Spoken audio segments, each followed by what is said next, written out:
hacer como un pequeño cambio de lo que iba a hablar, porque Guille me dejó mucho pie para completar esto de la parte interdisciplinaria. Como bien me presentó, yo soy médica clínica, tengo la especialidad en medicina del deporte y la especialidad en nutrición deportiva, que son, como bien decía él, subespecialidades, pero no podemos perder al paciente como un eje, ¿sí?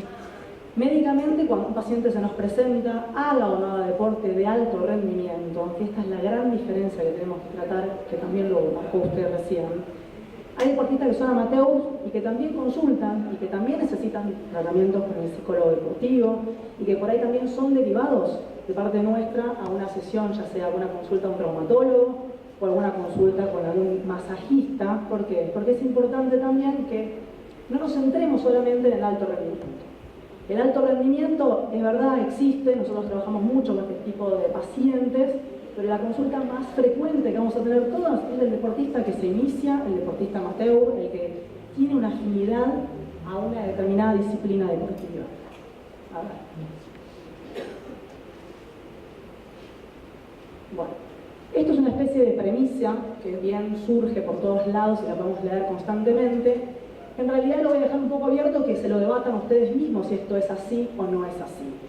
Nosotros, cuando nos consulta alguien desde el lado de la deportología o la nutrición deportiva, en realidad nosotros somos los encargados de modificar qué comen, qué toman, en qué momento lo hacen, para qué lo van a hacer, cuál es el fin que estamos buscando, qué motivación tiene para hacer un cambio en su planificación nutricional, qué motivación tiene para hacer una consulta o no con un médico especializado en el deporte. Porque en realidad la primera vez que visualizamos a un paciente, nosotros tenemos que saber su historia. De dónde viene, si viene solo, si lo mandó el entrenador, si lo mandó el psicólogo, si lo mandó el masajista, si alguien reconoció que se venía lesionando hace mucho tiempo y consideraba que quizás la causa principal de sus lesiones podía llegar a tener que ver con una mala alimentación, un mal descanso, una mala nutrición.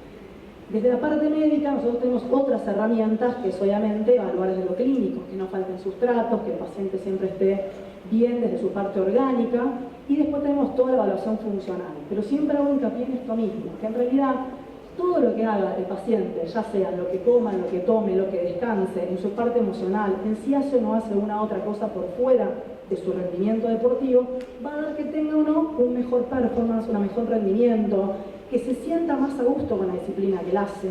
Y vuelvo a hacer hincapié en algo que dijo Guille, que es: somos tan importantes cada uno de nosotros en el eje de cualquier persona aficionada al deporte, porque no por ser médicos tenemos la última palabra. Bien, muchas veces la intercomunicación es lo que nos va a dar, sobre todo, la importancia de saber a dónde tenemos que guiarlo. Me pasa particularmente tener pacientes que por ahí en la consulta vienen porque creen que la alimentación la tienen que corregir, que es cierto, que la hidratación hay que corregirla, y por ahí en realidad no rinden no por este hecho, sino porque lo presionan en el club, lo presionan en la familia, sobre todo en lo que es deportología infantil, que es una de las áreas que yo más trabajo, que a veces no son chicos que ganen mucha plata para estar motivados, sino que lo que pasa es que el entrenador está, bueno, tenemos que mejorar, hay que mejorar la marca, hay que llegar, y ahí sí tenemos después niños lesionados, niños que no se alimentan como corresponden, y en los chicos vemos más la importancia de la intercomunicación, sobre todo porque son los que incluso más estrés sufren, dado que van al colegio, tienen actividades extraprogramáticas y además tienen que cumplir con un sinfín de actividades deportivas que a veces son de 3, 4, 5 horas consecutivas, y el entrenador no está capacitado, y suele pasar, en la importancia de decirles, bueno, no, hay que cortar, como lo vamos a explicar, cada determinado tiempo para que se nutran, se hidraten, descansen. Y ahí empieza a surgir todo esto que veníamos hablando anteriormente con la charla de ayer. Entonces, esta pirámide que hoy se ve invertida en la actualidad hace referencia a que supuestamente la herencia genética es una de las causas más importantes para poder determinar si un paciente va a ser o no de alto rendimiento.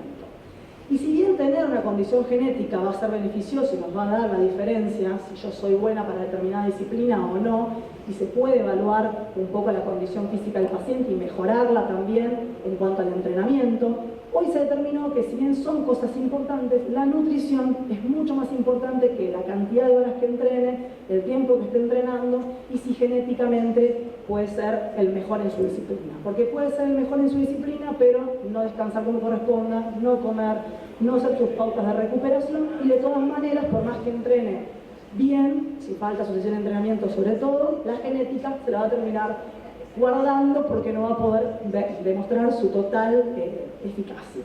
Entonces, ¿cuáles son los puntos que nosotros evaluamos como médicos especialistas en el área cuando un paciente se nos presenta en el consultorio? Lo que íbamos diciendo recién. En primera instancia, ¿cuál es la historia clínica personal de ese paciente y la historia familiar?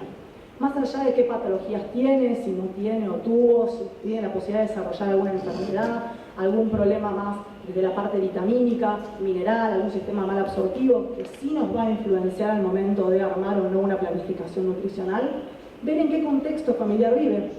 Y esto es recontra importante, porque a veces nosotros cometemos el error de dar indicaciones que después el paciente no las puede poner en práctica. O porque los recursos económicos son insuficientes, o porque en la familia todos hacen otra cosa distinta, entonces se encuentra un poco solo este paciente para poder desarrollarlo. Pasa muy seguido, ¿no? De tener un deportista que por ahí es el único que hace el deporte de alto rendimiento en la casa, o que está aficionado a un deporte, y el resto medio como que lo colaboran por ahí, y pues hay muchos eventos infortuitos que llevan a que lo autoboicoteen, y acá vuelve a surgir cuánta motivación tengo como para poder enfrentarme a estas situaciones, de poder resolverlas. Por eso siempre nosotros hacemos hincapié en el entorno de esta paciente. Algo que también han dicho recién, el tema de los datos antropométricos. A nosotros evaluar a un paciente nos permite saber qué composición física tiene. Y acá después nosotros también nos importa ver si es necesario o no hacer una derivación de diferentes áreas. Composición corporal, para el que no sabe, es evaluar a través de determinados métodos. Hay muchos, particularmente yo utilizo la antropometría. La antropometría es un método que nos permite discernir en algo más allá del peso del paciente. ¿Y por qué hago hincapié en el tema del peso? Si bien hay disciplinas deportivas que se manejan todavía por el peso y que llevan a después tener dietas extremas, a que puedan llegar al último momento a técnicas de deshidratación, entre otras, que ponen en riesgo la salud, lo que nosotros buscamos es que en el proceso de acompañar al paciente durante la nutrición deportiva vaya llegando a ese objetivo físico que él tiene, pero de manera siempre saludable y acompañada y sostenida. La antropometría nos permite dividir que más allá del peso somos componentes, que fue un poco lo que fueron explicando hace un ratito atrás, de saber cuánto tenemos de masa magra, cuánto tenemos de masa grasa, cuánta agua acumula el cuerpo. Si somos hombres o somos mujeres también va a cambiar, porque la mujer tiene mayor tendencia a la producción de grasa, a mayor tendencia a la retención de líquidos. Esto es algo que nos hace favor a nosotras, ¿no? Para tener una excusa después, pero es en serio. Al margen de tener esta cuestión de mayor tendencia a retención de líquidos y grasas, tenemos un sistema hormonal que es completamente distinto de los hombres. Acá es cuando se escucha muy seguido en el consultorio, a él es más fácil que a mí. Y es verdad, el hombre tiene menos complicaciones hormonales al momento de entrenar, recuperarse, y eso también tenemos que evaluarlo nosotras para poder saber en qué eje de su ciclo está, sobre todo en niños, a ver si se desarrolló todavía o no, para ver qué tipo de entrenamiento me conviene indicarle para que no se lesione. Hoy pasa también en los niños, sobre todo, y hago hincapié en esto porque es por ahí lo que más se ve hoy, que se terminan lesionando porque les piden cargas de trabajo que su cuerpo no está preparada para poder afrontar, porque hormonalmente no llegaron a su crecimiento. Dentro de la parte bioquímica y complementaria es algo que realmente para los que somos médicos es una ayuda excelente, porque podemos evaluar esto que decía recién, en qué parte del eje hormonal se encuentra, cómo está con sus niveles de testosterona en el caso de ser hombre o mujer, cómo están en sus vitaminas, en sus minerales. Y al momento del armado de un plan nutricional, a mí particularmente me sirve para saber, un tema tabú, si hace falta o no suplementar, si es necesario o no dar indicaciones extras a la alimentación, o si con lo que venimos haciendo alcanza o no. Con respecto al objetivo del paciente, no me voy a centrar mucho porque es todo lo que habló Guillermo recién. Si uno no tiene como eje lo que el paciente le viene a plantear, estamos trabajando sobre una base que es más bien de autoego, digamos, porque si yo voy a trabajar sobre lo que yo quiero y no lo que el paciente necesita, no vamos a avanzar nunca. Y en la parte del objetivo del paciente, siempre tenemos que centrarnos en esto que decía Guillermo, que sean lógicos, que sean posibles, que podamos discernirlos y limitarlos en un tiempo para que vayan viendo el éxito del tratamiento y no pase que sea simplemente una dieta más que quedó pegada en la heladera o que la guardaron en una carpeta y no pudieron modificar nada. ¿Y cuál es nuestro principal objetivo como deportólogos? Mejorar el rendimiento, mejorar la performance, que se recuperen más rápido, que no se lesionen, o por lo menos achicar el promedio de lesiones posibles que puedan haber. Dentro de lo que es la evaluación dietética, obviamente ahora vamos a meternos un poquito en eso, pero siempre vamos a preguntarle cuáles son los hábitos que tenía para intentar sostener una misma línea, modificando siempre de a poco. Nada que se haga de manera brusca va a ser sostenido en el tiempo. Entonces después entramos a preguntar, bueno, ¿qué actividad hace? ¿Con qué frecuencia semanal la hace? ¿Cuándo tiene eventos importantes? ¿En qué lugar son esos eventos? ¿Si hay o no hay variantes climatológicas? Parecen preguntas que a veces cuando yo te las planteo me miran como diciendo, ¿y para qué te interesa saber esto? Y si el clima es muy cálido o es muy frío, a mí me va a modificar si hay que hidratarlo más, hidratarlo menos, alimentarlo más, alimentarlo menos. Con respecto a la fecha de los eventos, los planes de la deportología se modifican muchísimo semanas antes de las competencias, porque o hay que ajustar por el peso de competencia, o hay que generar una reserva de energía para que rinda mejor en ese momento. Entonces sí es importante. Entonces el seguimiento de las fechas para nosotros es más que simplemente tener el dato informativo, sino para poder ir corrigiendo paso a paso en la alimentación. Pero un tema no menor, que es el uso de suplementos, que hoy yo lo voy a marcar como algo que es importante, pero también es algo que es muy riesgoso, y a ustedes también les puede pasar que les comenten en sus propios gabinetes, mira, un compañero empezó a tomar tal suplementación, o fulano tal me recomendó tal cosa porque dijeron que me iba a hacer sentir mejor, y muchas suplementaciones mal usadas son también causas de desgarros, lesiones musculares, fatigas, porque incluso daño multiorgánico cuando están tomadas en exceso. Por eso siempre es importante que los evalúe un médico, se fije cómo debe tomarlo, en qué momento y en qué oportunidades son o no son necesarios esos mismos suplementos. Entonces, ¿de qué va a depender la nutrición deportiva? Primero tenemos que preguntar cuál es la intensidad con la que el paciente entrena.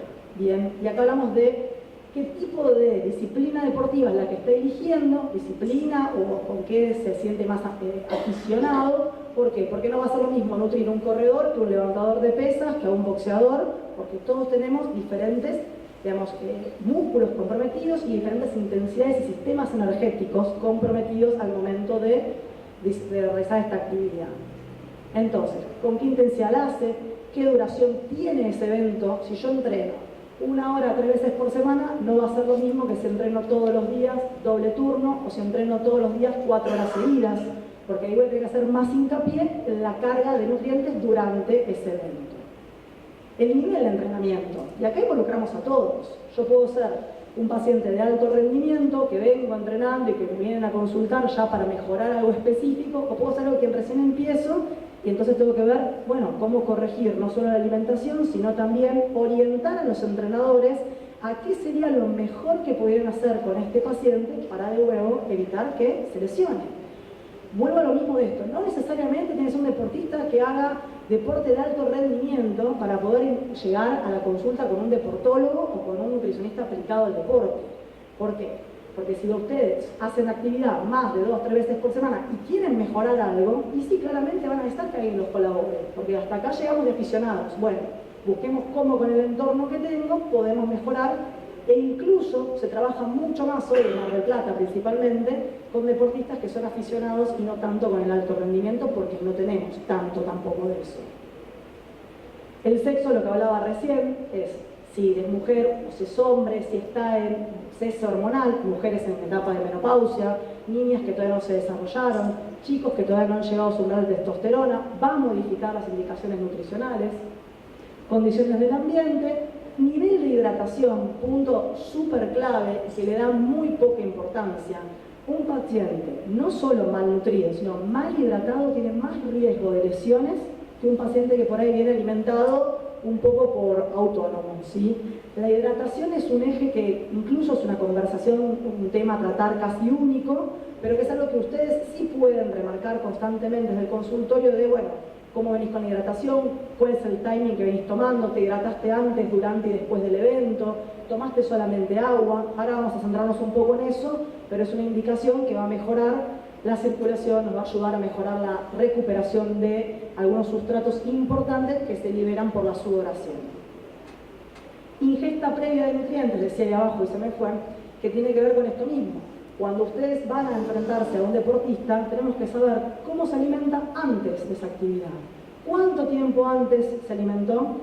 si realmente llegó o no a cubrir las demandas nutricionales y si llegó o no a cubrir el tiempo de digestión. ¿Sí? Son temas que ahora vamos a ir marcando, pero también nutrir por nutrir y no permitir que haya una digestión pertinente. Nuestro cuerpo no funciona como un tanque de nafta o un auto que lo cargo y salgo andando, sino que requiere un proceso digestivo para que el mismo estómago o intestino decida, bueno, esto va a ir para acá, esto va a ir para allá, o esto me lo voy a guardar. Bien, entonces, este es un dibujo muy común que se ven en las informaciones nutricionales, que siempre es, mi objetivo es mejorar la performance, bien, o sea, el rendimiento de mi deportista. ¿Y cómo lo voy a hacer? Acomodando el entrenamiento junto con la nutrición. Entonces ahí es donde, como mi eje como deportóloga, constantemente estoy en contacto con los entrenadores de cada uno para decir, bueno, a ver, yo corregiría esta técnica o mejoraría esto para poder llegar a ese rendimiento.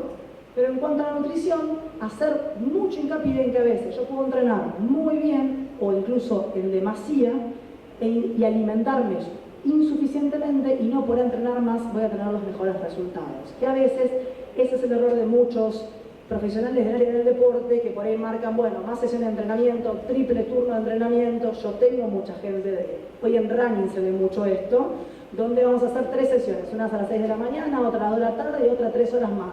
Y por ahí no les dan ni el tiempo para alimentarse ni para poder cubrirlo, y ahí es donde tenemos la consecuencia que es la contractura, la lesión, la fatiga muscular, que después termina haciendo que el deportista tenga que dejar de entrenar, y ahí es otro gran problema, porque un deportista frenado es más complicado que un deportista que se vaya acomodando en el tiempo.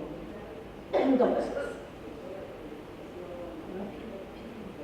¿qué se me trabó?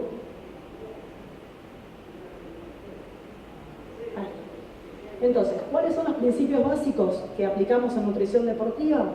Mantener un adecuado balance de energía. Esto es lógico. ¿Cuánto va a gastar? ¿Cuánto le tengo que dar? Piénsenlo como cuando ustedes, no sé, tienen que agarrar el auto y decir, me tengo que ir de Mar del Plata o Buenos Aires. Tengo el tanque de reserva y no voy a llegar, me voy a tener que ir a la estación de servicio. Pero muchos chicos o muchos adultos no lo piensan. Bueno, tengo que ir ya a entrenar, no llego, me voy igual, no importa, después veo que como. Estoy yendo a entrenar con el tanque de nafta vacío. Así como un auto se me va a frenar, o un celular si se quedó sin batería se les va a apagar, el cuerpo va a buscar un montón de mecanismos estresores que van a llevar a que digan, bueno, a ver, acá no tenemos energía y la necesitamos, ¿de dónde la sacamos? Empieza a buscar mecanismos liberadores de cortisol, una hormona muy conocida en la parte del estrés, que va a ir a decirle al músculo, rompete, porque de alguna manera yo tengo que hacer que este paciente siga entrenando. Y fue con el objetivo de ganar masa muscular, pero fue a entrenar sin nada encima. Entonces, ¿qué logró? Que se haya estresado el músculo, que se haya roto la masa muscular y que encima haya terminado con alguna posibilidad de distensión o lesión. Entonces, al final era mejor no haber ido directamente. ¿Bien? Para eso existen técnicas que a nosotros también nos salvan cuando ya sabes que no tiene el tiempo justo el paciente para alimentarse, decirle, bueno, al menos intenta ingerir esto en tal tiempo para que podamos prevenir más o menos estas cuestiones que puedan llegar a pasar. Por eso es importante poder distribuir a lo largo del día de cada paciente la cantidad adecuada de macro y de micronutrientes que el paciente necesita. Hoy se hace mucho hincapié en cuántas proteínas, cuántos carbohidratos, cuántas grasas tengo que comer. Hay muchas dietas también que surgen y que los deportistas prueban constantemente. Bueno, saco todas las harinas y voy a entrenar porque necesito bajar de peso para tal competencia. Y no, porque por algo existen y para algo las tenemos que utilizar y hay que ponerlas en un determinado momento. Pero bueno, si no hay capacitación, a veces pasa esto de a fulano le funcionó, me tiene que funcionar a mí también. Bien. Entonces, cuando logramos acomodar las cantidades adecuadas, enfrentarnos a qué tipo de actividad hace, con qué intensidad, en qué frecuencia, nos va a permitir poder empezar a diagramar cómo vamos a distribuir esas comidas en el día. Y acá hago un paréntesis, volviendo a lo que Guillermo habló, que esto tiene que ser un constante contrato con el paciente. Yo no puedo plantearle algo que por ahí él no se sienta cómodo, que le cueste muchísimo ponerlo en práctica. ¿Por qué? Porque lo va a abandonar.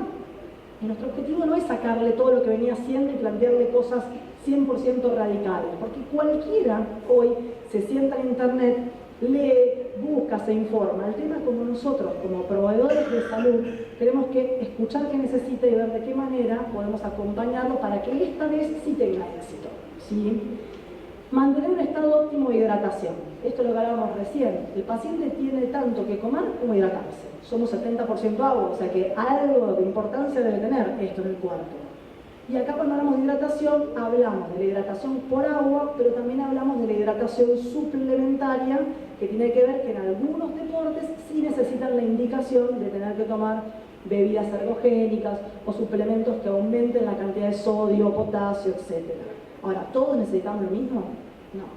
¿Todo deportista que sale a correr 1 hora o 45 minutos va a necesitar lo mismo? No. Entonces ahí también está en cuidado, porque si el objetivo encima de mi paciente era un descenso de peso y decidió utilizar una actividad como el running para hacerlo, pero le dijeron que era importante que tomara bebidas deportivas durante el entrenamiento, hizo una compensación calórica. O sea, salió a hacer una actividad que tiene sus beneficios, pero en ningún momento logró el objetivo que estaba buscando, ¿sí? Entonces, nuestro objetivo siempre es mantener un plan de alimentación estratégico e individualizado. Nada que haga para uno va a servir para otro, nada. Porque desde el momento cero que hablamos de antropometrías y biomecánica y bioquímica, somos todos distintos.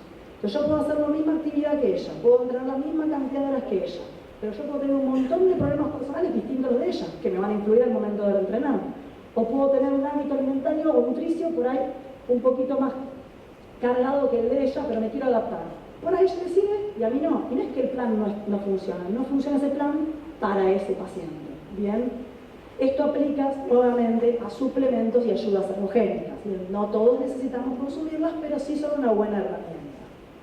Entonces, ¿cuál va a ser el objetivo dentro del entrenamiento? Siempre que yo planteo cómo voy a regular el entrenamiento de cualquier paciente que se acerca, vamos a intentar que alcance su rendimiento óptimo, que pueda favorecer su recuperación. Esto es importantísimo. Si yo no hago hincapié en que después de una sesión de entrenamiento vamos a tener que hacer no solo técnicas de nutrición e hidratación correspondientes para recuperarse, baños de contraste en algunos casos, también puede ser una indicación, puede ser un masaje para poder descongestionar, alguna actividad que regenere también el ácido láctico, el paciente a la próxima sesión va a entrar con un 50% menos de la capacidad muscular para poder rendir. Y ahí voy acercándome cada vez más a la posibilidad de que se lesione. Bien. Mejorar el sistema inmune.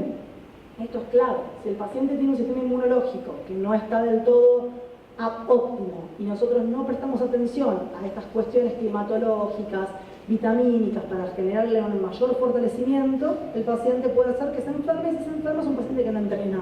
Y si no entrena es un deportista frenado, que no queremos eso nunca los que trabajamos en este área. Obviamente, una adaptación fisiológica a la carga que tiene que ver con analizar el paciente, su biomecánica, su estructura y ver, bueno, vos querés hacer tal cosa, ok, vamos a ver si realmente ese deporte que esta persona quiere hacer es el más apto para su estructura física, para su condición. Muchas veces nos encontramos, y acá es donde siempre nos apoyamos y mandamos un poco la pelota para el psicólogo deportivo, en la fea tarea de tener que decirle a alguien que la disciplina que elige no es apta para su estructura física y que a veces va a terminar más veces lesionado o por ahí con más fracaso, y ahí empieza a jugar toda la cuestión motivacional, y por ahí sería excelente en otra disciplina. Siempre hay que tener mucho cuidado al momento de comentarlos, y sobre todo cuando son chicos, la comunicación es con los padres más que con los niños, ¿sí?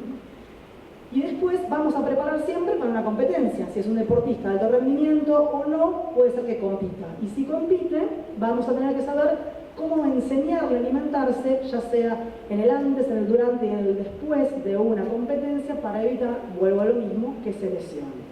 Volvemos a que tiene que tener su aporte suficiente e hidratación intracompetencia también planificada. Por eso el punto final es nada se improvisa. Esto de por ahí plantearle a alguien que el mismo día, bueno, a ver, me parece que estuvo bueno hacer tal cosa, no, porque es más riesgoso que siga haciendo lo que venía haciendo. Entonces, ¿cuáles son los puntos claves? Indicar los factores limitantes del rendimiento, ya sea desde la parte psicológica, desde la parte física, desde la parte nutricional. Siempre puede haber algo que haga que el paciente no esté rindiendo como corresponda, y es nuestra obligación como profesionales del área de salud poder encontrar cuál es esa limitante.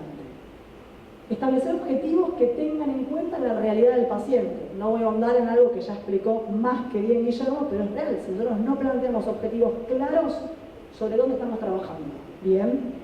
Idear estrategias, no solo nutricionales, sino deportivas, para alcanzar esos objetivos. Nosotros tenemos la obligación de ayudarlos a idear esas estrategias, Después la podrán trabajar con la familia, con sus entrenadores. Y la palabra entrenador la voy a marcar de nuevo porque muchas veces, si no manejamos los mismos lenguajes, bien, es donde se empieza a generar el conflicto en el deportista.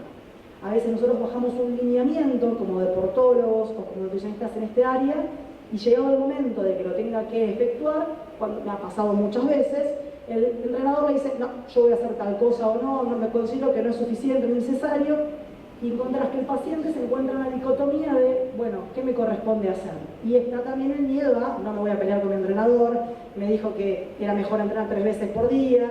Entonces ahí tenés que adaptar vos, si el entrenador no te habilita a la comunicación, y pasa muchas veces que no te habilitan a la comunicación, ¿sí? Tenés que habituar vos a mantener ese lineamiento, pero ayudar a tu paciente a que tenga su mejor rendimiento. Entonces, ¿de qué va a depender todo esto? Los requerimientos nutricionales no es más que poder acomodar las ingestas que el paciente necesite para la carga de que vaya a ir gastando a lo largo del día, bien, y cómo vamos a distribuirla, cuánto más, cuánto menos, lo vamos a ver ahora, pero sí vamos a tener que tener en cuenta qué carga de entrenamiento tiene, cuándo tiene las competencias, cuáles son los factores fisiológicos y físicos que le influyen, pero sobre todo los culturales, el estilo de vida, con quién se cría, con quién entrena, quién está todo el tiempo pegado.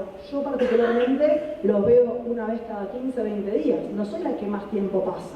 Entonces siempre hay que intentar enfocarse en el que más tiempo esté pegado a este deportista o persona que quiera mejorar algo en su rendimiento. Entonces, acá viene algo que es un poco complejo. Yo voy a intentar explicarlo de una manera simple, pero ¿para qué? Para que ustedes, como también proveedores de salud, puedan al momento de que algún paciente les consulte algo, decirles, mira, yo escuché que esto no estaba bien o que esto era una mejor indicación. Tiempos de la nutrición es un tema que ¿qué quiere decir? Vamos a plantearlo como se lo planteo a mis alumnos más chiquitos, en realidad, que es, si yo sé que quiero hacer un determinado recorrido, a nadie se le ocurriría sacar el auto desde Mar del Plata o Buenos Aires sin al menos haber pasado por la estación de servicio y decir, bueno, a ver, las gomas están infladas, tiene agua, tiene aceite, tengo la nafta suficiente. Y muchas veces pasa que nosotros a nuestra maquinaria no la pasamos por ningún lado y la largamos como estaba. Bien, entonces, ¿qué es la obligación del pre-entreno, el pre-work, como se le dice? Previo a entrenar tenemos que ver qué actividades venía haciendo, ¿sí? En qué momento va a hacer esa actividad, cuál es el horario que le va a llevar esa actividad, y a partir de ahí cuantificar, bueno, ¿qué tipo de entrenamiento hace? Es una actividad más basada en la resistencia, en la fuerza, en la potencia, a mí me va a modificar qué tipo de alimento le voy a tener que dar, ¿bien? Pero no importa cuál sea lo que yo tenga que darle, sino que sepamos que cada alimento va a tener un tiempo de digestión. ¿Qué significa? Que va a tardar más o menos tiempo entre el estómago y el intestino para poder llegar al hígado, al músculo, al cerebro. Y acá es donde es nuestra obligación plantearle como deportistas, entrenadores, bueno, a ver qué pasa. Salgo del colegio, busquemos un ejemplo de un chico o de un adulto que salió de trabajar y le quedó, porque hace ciclismo y que normalmente hacen las salidas a las 2 de la tarde y salió a trabajar 12:30 a 1. Y te dice, no, pero yo no llego a almorzar. Bueno, nosotros tenemos que buscar que algún alimento que suplante ese almuerzo le aporte la misma cantidad de nutrientes y energía que le aportaría ese almuerzo, pero que se le digiera en 40 minutos. Bien, ¿por qué? Porque yo quiero que cuando se suba a la bicicleta ya esté todo donde tenga que estar y no esté con, bueno, me parece que esto va a salir por algún lado, bien, esta sensación de pesadez, porque también eso genera que no pueda entrenar como corresponda o tenga alguna molestia. Acá es donde también se usan mucho los suplementos deportivos. A veces cuando no se llega a comer, ahí es donde suplementamos, intercambiamos una comida por algo que tenga las mismas propiedades, pero que sirva para este objetivo previo al entrenar. Cargué la nafta suficiente, le permitía al cuerpo que lo digiriera como corresponde, está todo listo para salir a andar, me subo a la bicicleta, en este caso de este ejemplo, salen a pedalear. ¿Cuánto es un promedio de un ciclista que sale a pedalear en un entrenamiento normal al 60-70%? 2 horas. Es el promedio que hacen, a veces más, a veces menos, dependiendo del kilometraje que les toque, según la planificación que tengan. Pero supongamos que este tenía 2 horas a un 70% de intensidad. Ahí vuelvo a lo anterior, yo necesito saber qué intensidad, cuántas veces lo hace, cómo está y en qué etapa del plan de entrenamiento está. ¿Por qué? Porque eso que le di, buenísimo para arrancar, pero pasada, en la primera media hora el cuerpo te dice, te empieza a marcar la luz roja y te dice, bueno, nos estamos quedando sin nafta de nuevo, ¿qué hacemos? Y acá tenemos que tener cuidado de que no se nos prenda la luz roja más importante, que es el estrés, que te diga o me das algo o me das algo, ¿sí? Y donde surge el hecho de tener que hacer la alimentación / hidratación intraesfuerzo. Y acá también hay que negociarlo con el paciente. Hay pacientes que no quieren comer durante la actividad. ¿Por qué? Porque les resulta engorroso o porque el entrenador no los deja. Me pasa mucho en chicos de rugby, que por ahí no les dan el corte para poder ni comer ni hidratarse. Entonces vos tenés que buscarle cómo de una manera medio engañosa se puedan llevar algo que les cubra al menos un aporte de azúcar. ¿Bien?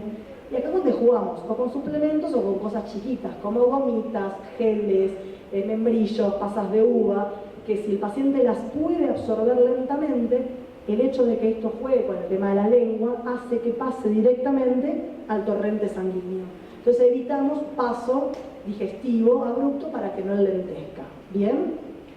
¿Cada cuánto tenemos que darle de comer durante el entrenamiento? Insisto, va a depender de la intensidad que tenga, la carga, pero más o menos se estipula que dentro de los 30 a 45 minutos de empezar la actividad hay que ya dándole un aporte nutritivo para que pueda continuar con el mismo performance y el mismo rendimiento. Y sobre todo, ahí donde más hincapié hacemos en la hidratación, porque es donde el mismo cuerpo empezó a levantar más temperatura. Si estamos en un ambiente que puede hacer condensación y generar sudoración, va a parar sales más rápido. Y sobre todo en los que hacen natación, que seguro algunos de ustedes atienden a algún nadador, es donde más hacemos hincapié en la hidratación. Porque el nadador que te dice, pero si estoy en el agua, o sea, no necesito tomar nada. Bueno, no, sos el paciente que más se deshidrata, porque la temperatura del agua está tan similar a la temperatura corporal que en la misma termogénesis no se llega a generar una evaporación correcta y el paciente empieza a deshidratar sus propias células. ¿Quién no ha nadado alguna vez y sale de natación y dice, la sed que tengo? Bien, bueno, eso sucede porque no hubo una simple indicación de botellita en la pileta y cada una determinada cantidad de metros, un sorbito, una cantidad X que se calcula también por peso o volumen del paciente. Termina de entrenar. Y acá vamos a hablar de terminar de entrenar y pasando situaciones. En entrenamientos y sobre todo en competencias, ¿quién no ha visto una maratón de Mar del Plata que termina la maratón, llegan a sus 42, 21 kilómetros, 10 kilómetros y lo ves todos ¿dónde? En el McDonald's de la costa. Bien, están todos ahí cuando terminan su entrenar. Y ese momento que yo les digo, es lo más importante. O me recuperás ahora o todo lo que hicimos anteriormente no sirvió para nada. Porque el cuerpo te dice, ok, te aguanté, estuvimos entrenando, intenté que rindieras como corresponde, me banqué que me fueras dando de a cositas chiquititas para poder llegar y me das una hamburguesa. O sea, buenísimo. ¿Quieren comerse la hamburguesa a terceros tiempos de cualquier deporte? Bien, rugby, hockey, ¿qué les dan? Hamburguesas, papas fritas, pizza. Ahora empieza a haber como una conciencia más sana.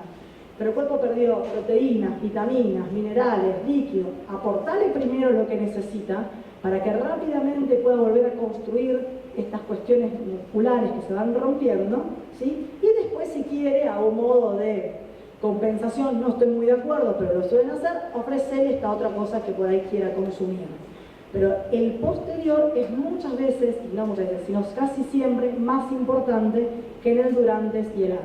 Porque es donde nos da la posibilidad de decir, reseteo a cero la máquina para poder prepararme para un próximo entrenamiento o no.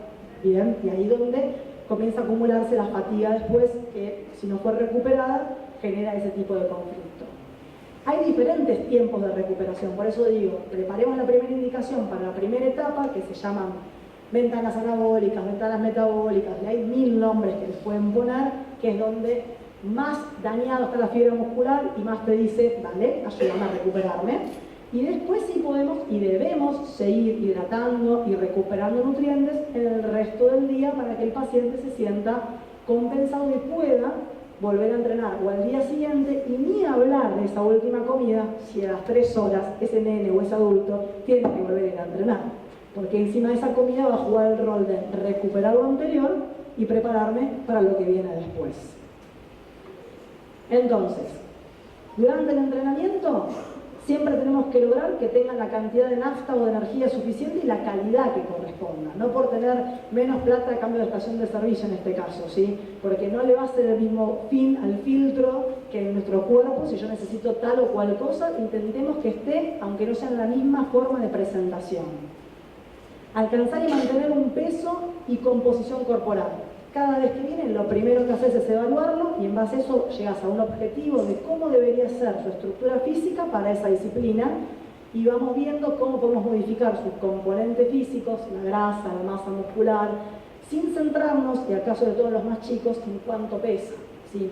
Porque acá el tema del peso también en determinadas disciplinas es tabú para generar después conflictos más emocionales, más, digamos, del área psicológica, que ahí se los mando a Guillermo, lo resuelve él, pero es real que es importante porque pasa sobre todo en los que son gimnasias artísticas, que la imagen corporal pesa mucho y si por ahí no está dentro de esos límites que necesita, son excluidas o marcadas como, bueno, esto no es para vos y por ahí se la puede ayudar desde otro aspecto. La adaptación y proceso de recuperación, lo mismo que hablábamos recién, y que logre hidratarse y consuma los sustratos energéticos que necesite durante las sesiones de entrenamiento. ¿Por qué durante el entrenamiento y no directamente en la competencia? Porque nunca debo probar algo nuevo en el momento en el que estoy compitiendo porque no sé cómo lo va a absorber mi metabolismo.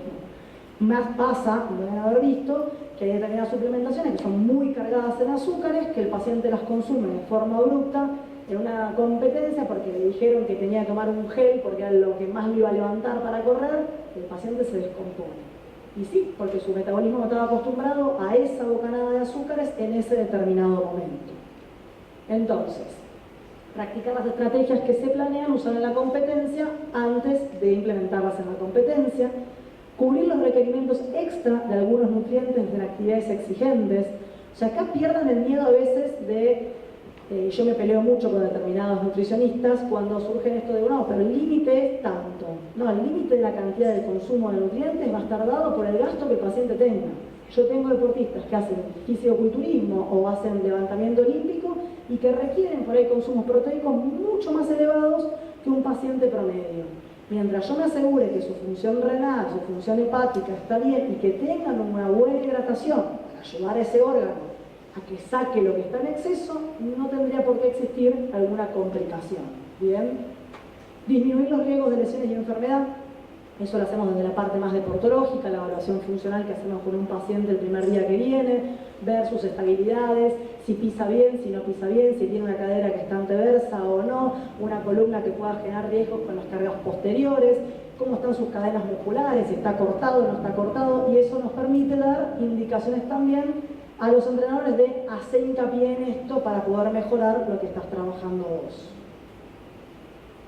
Usar adecuadamente las ayudas ergogénicas y suplementos, y esto sobre todo en suplementos en menores de 18 años, el promedio están prohibidos, ¿sí?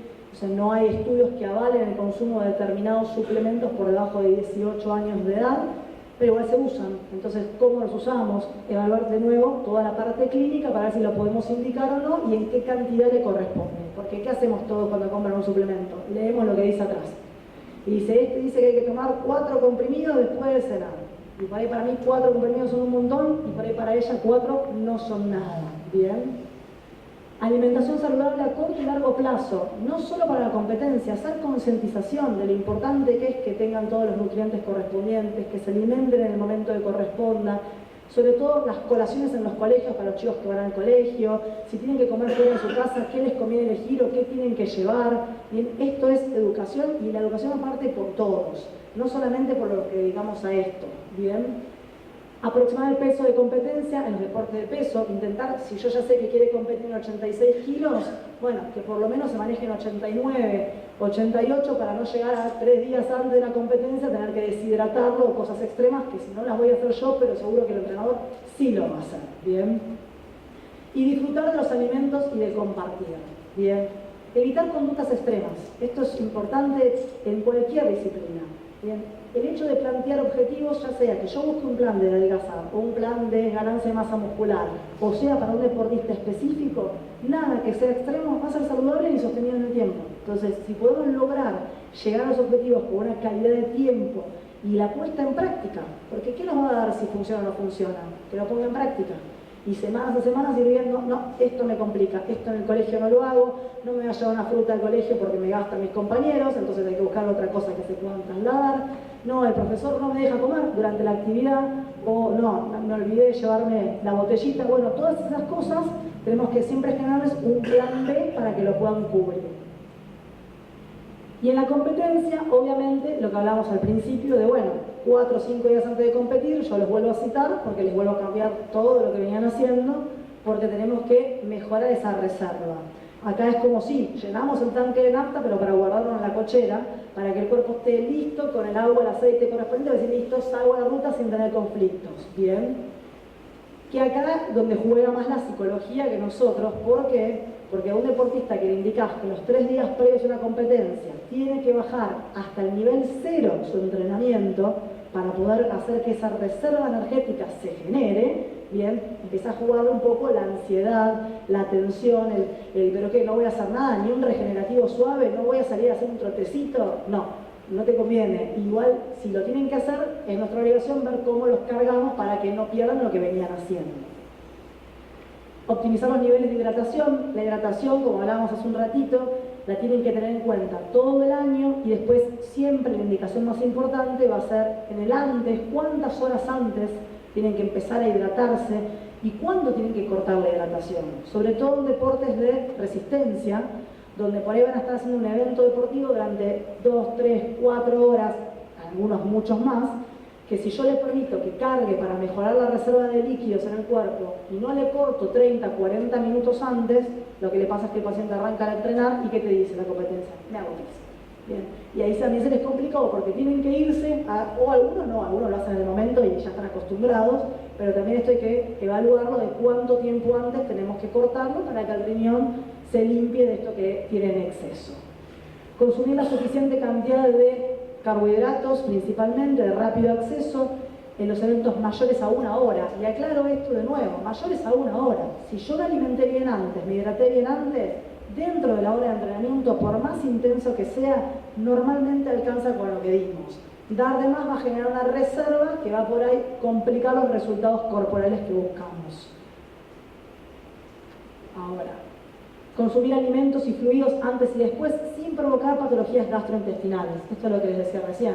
Si nunca tomé un Gatorade, perdón que la marca no lo puede decir, o una bebida deportiva, o nunca consumí un gel y le decido consumirlo el mismo día de una competencia, el intestino probablemente te haga pasar una mala pasada porque no está acostumbrado a sobrecargas de azúcares tan bruscas. Promover la recuperación luego de la competencia, lo que les planteaba recién, que terminen de entrenar y que no se vayan directamente a comer con los amigos, sino que elonguen, que tengan las capacidades de poder hacer el baño de contraste si es necesario, que si hay que hacer un masaje para liberar más rápido el ácido láctico, que se haga, que se vayan hidratando y a posterior la alimentación en ese tiempo de recuperación muscular. Y obviamente otra vez el uso adecuado de suplementos y ayudas ergogénicas. Entonces, esto es una premisa, una hipótesis que por ahí se plantea en general o que me la han planteado muchos entrenadores que me dicen, los deportistas ya saben y se alimentan correctamente y siempre tienen el mayor rendimiento según la condición física que tengan. No, la mayoría de los deportistas o aficionados no tienen prácticas adecuadas al momento de enfrentarse a un deporte. ¿Por qué? Porque no tienen conocimientos, porque hay muchos mitos o creencias, ¿sí? Porque fallan en identificar cuáles son sus verdaderos requerimientos, porque hay un conflicto aparente de metas nutricionales. Yo quiero algo, pero mi estructura física no me va a dar para eso, entonces si no le bajo a la realidad, voy a tener una frustración posterior. Un estilo de vida complicado, no solo económicamente, sino también por horarios, por estrés, por otras responsabilidades. Hoy, los deportistas de alto rendimiento en la Argentina, la mayoría, sobre todo los que más tratamos nosotros, tienen una vida, trabajan porque se tienen que sustentar, porque no les alcanza con lo que les aporta el propio deporte, y ese trabajo también les genera un estrés, un desgaste que van a tener que tener en cuenta al momento de alimentarlos. O recursos económicos insuficientes, sobre todo cuando el plan es suplementar. La suplementación, chicos, es carísima, en muchos casos si no tienen quien los auspicie no la pueden conseguir, entonces siempre hay que buscar de qué manera pueden reemplazar esa suplementación o algo que les esté más acorde. Entonces, a modo de conclusión, siempre lo que un paciente o deportista o aficionado coma o beba va a afectar el peso y su composición corporal, esto está claro, su estado de hidratación, cuán disponible estén los sustratos energéticos para el durante, el antes o el después de un entrenamiento o una competencia, cómo se adapte al estímulo de la competencia, si vino descansado, bien nutrido, aunque sea una sesión de entrenamiento. Bien, a muchos de ustedes debe haber pasado. Es decir, tengo que ir al gimnasio porque me toca tener que ir a entrenar y ese día salí de la oficina medio apurada, comí una galletita de pasada y fui. Fui a entrenar, me dijo 2 cosas el entrenador y yo me quería ir. O sea, nada, hoy no rindo para esto. Mejor déjame que me voy a andar un ratito en bici como para no sentirme culpable y después me voy. Bueno, son cosas que tenemos que evaluar también. Tiempo de recuperación, todos los cuerpos, según el volumen que tengan, van a necesitar, también dependiendo de la intensidad del entrenamiento previo, un tiempo de recuperación distinta, eso también se evalúa. ¿Cómo es el estado inmunológico? Lo hacemos desde la parte clínica y salud. Entonces, todo esto que podamos hacer, lo que coma, lo que beba, va a afectar indefectiblemente su rendimiento y su salud. Entonces, un poco a modo de conclusión de lo que estuvimos hablando recién, siempre tengamos la profesión que tengamos y estemos desde el lado que estemos para poder apoyar a un atleta o a un deportista, él tiene que ser nuestro eje. Bien, escuchar a esa persona, a ese paciente, a ese deportista, para ver cuál es el objetivo que tiene, a dónde quiere llegar y desde ahí, como bien aparece en la imagen, después cuantos participemos, 2, 3, médico, deportólogo, el nutricionista, el psicólogo, el masajista, la intercomunicación entre nosotros es importante.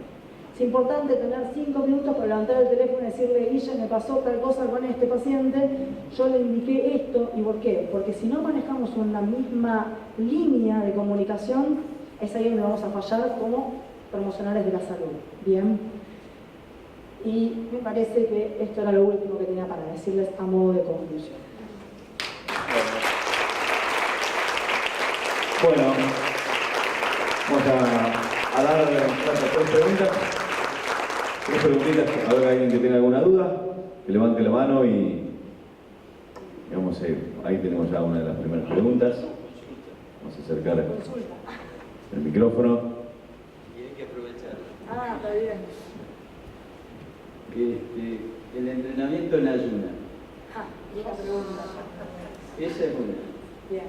Y cuando decís tiempo de recuperación, te referís al descanso. El tiempo de recuperación no me refiero al descanso solamente, me refiero a que cuando termina de entrenar, bien, ese tiempo de recuperación va a ser el momento clave donde mayor activadas estén las hormonas de estrés muscular que te van a permitir a través de la alimentación recuperar las fibras que estuvieron dañadas y las reservas energéticas que se fueron vaciando. Es como cuando apagás el motor del auto, lo estuviste todo el día andando, vos ves que quedó recalentado, bueno, si tengo que esperar que frene, cuánto tiempo tengo que esperar que se baje la temperatura, ahí hablamos de la hidratación, si le faltó nafta, cuánto más tengo que darle para dejarlo preparado para volver a salir, a eso nos referimos con el tiempo de recuperación, ¿sí? No necesariamente al descanso solamente. También hacía esa consulta porque, para referirme al descanso, la importancia del descanso, sobre todo aquellas pruebas que son las maratones, las ultramaratones que están tan de moda, donde no se entiende perfectamente ese tema del descanso, lo importante que es por la destrucción de la fibra y todas esas cuestiones. Por eso digo, por ahí... Sí, obviamente, más allá de las indicaciones, como dijimos recién, médicas que se indican, está la clave de que, bueno, una vez que terminaron, tengan la mayor tranquilidad posible, puedan estar en un ambiente que les permita relajarse, algunos tomarán técnicas de relajación, otros no. El hecho de poder decir, bueno, en este momento si es necesario un masaje o no, si directamente con dormir les alcanza y de qué tiempo necesitan, se lo va a dictaminar la estructura física de cada paciente y la intensidad con la que estuvo el evento previamente dicho. Y lo de los entrenamientos en ayunas. Bueno, gran mito, gran tabú. En realidad el entrenamiento en ayunas tiene diferentes escuelas que te lo defienden y algunas que te lo aniquilan completamente. Normalmente no se indica, y te explico por qué. Vos venís de, vamos a explicarte de una manera, de un ayuno prolongado, porque tu última ingesta la hiciste a las 9, 10, 11 de la noche, donde cuando vos te acostaste a dormir, el cuerpo, por más que parezca que estuviéramos muertos, no estamos muertos, seguimos generando un consumo de oxígeno, un gasto energético, el cerebro se sigue nutriendo. Cuando me despierto a la mañana, ese tanque de reserva quedó medio como vacío y yo le estoy diciendo, bueno, pero ahora vamos a salir a entrenar. Y te dice, bueno, ¿y de dónde querés que yo saque el azúcar de rápida absorción, el glucógeno, la glucosa que necesito para esto? Algo hay de reserva, te dice el cuerpo. Algo queda en reserva en hígado, algo queda en reserva en músculo, que siempre es mayor en un deportista entrenado que uno no entrenado, pero pero el principal órgano que te va a pedir que le mandes todo ese azúcar es el cerebro. Y si a medida que yo sigo entrenando se me vaciaron todas las reservas del hígado, del músculo, y el cerebro ya no tiene de dónde aportar, se disparan los disparadores estresores, que es el estrés, cortisol principalmente, que le está diciendo al cuerpo, bueno, él quiere entrenar en ayunas, ayudémoslo, rompamos lo que nos recurra más rápido, o sea, todo el mundo querría que lo que se rompa más rápido fuera la grasa, pero no. Lo que más rápido se va a romper va a ser la fibra muscular, que te va a decir, bueno, con esto hacemos neoglucogénesis, el término médico, que va a ir hacia arriba esa fibra muscular, ese aminoácido, para convertirse nuevamente en azúcar para poder sostener este entrenamiento. Hay otras escuelas que te dicen que un entrenamiento a muy baja intensidad, 50, 40%, no más de 40 minutos, 30, que es el tiempo de reserva hepática que siempre tenemos, podría ser indicado sobre todo en etapas de definición. En fisicoculturismo se usa mucho y se sigue utilizando. No lo recomiendo, pero se sigue utilizando.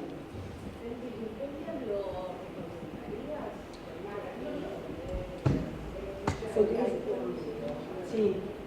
En ese tipo de patología, al contrario, porque en realidad la ruptura de grasa que yo puedo ya lograr generar en ayunas para estos 30, 40 minutos de baja intensidad, después yo tengo que ver con qué vamos a hacer con eso que quedó circulando. En realidad se recomienda la actividad aeróbica con bajo impacto, pero bien nutridos previamente, para que el cuerpo pueda hacer que el triglicérido se especialice, ingrese al músculo y sea utilizado por el músculo para las próximas sesiones de entrenamiento. Sí, pero últimamente, lo dice hace poco, la actualización de la obesidad, y una de las corrientes para las dislipemias era esa. Y yo dije, Marco, no.